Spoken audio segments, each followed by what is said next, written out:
Ayan ang aking magagandang bisita. Nagbabalot ng lumpia. Ayan. Ito yung mga ayaw. O, di ba? Kaya yun talagang purpose ko kung bakit ko sila ni papunta ngayon. Para may gagawa.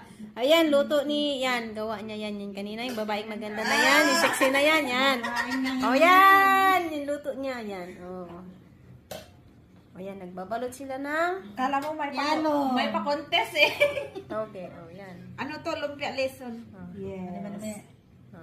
This is my first time. Ah! O, kaway-kaway. Hi, friend! O. Huwag kayong mag-alala. Pag pupunta kami dito, matitikman nyo. Pag wala. Wala. I-video na natin. Ayan si Olive. Busy siya sa kanyang biko. Nyam, nyam, nyam, nyam. Ayan. Matitira. Oh, gawa ni Olive yan. Especially for them. For everybody. Oh, ayan. Video. Oh, hi! Hi, vlog! Hi, vlog! Today's video! 40 days. Today's video! 40 days.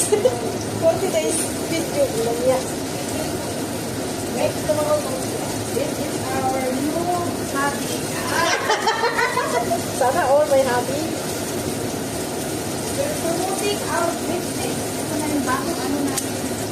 Hobby. Wala, atay pala dyan.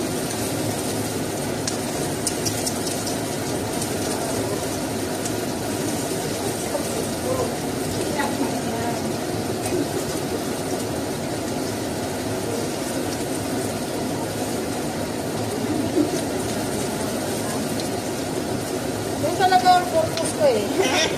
Bakit kayo napunta dito ng maaga eh? Dapat nilay. Tayo hindi ka na pala magbalay. Tamat na nga. Kasarang ari-ari. Sinanap ko po yung muli. Bago na tumanggal. Kami nang umayaw kasi nag-expect naman sila ng sahod. Sabi ko nga, dati walang sahod. Sipag-sipag, ngayon na may sahod. Nagatamad na sila, nawawala na ng gana kasi hindi na sahod o budget. Yung sahod yung wala naman, itlog pa rin naman tayo. Hindi pa yung nagagawa. Ito pa lang.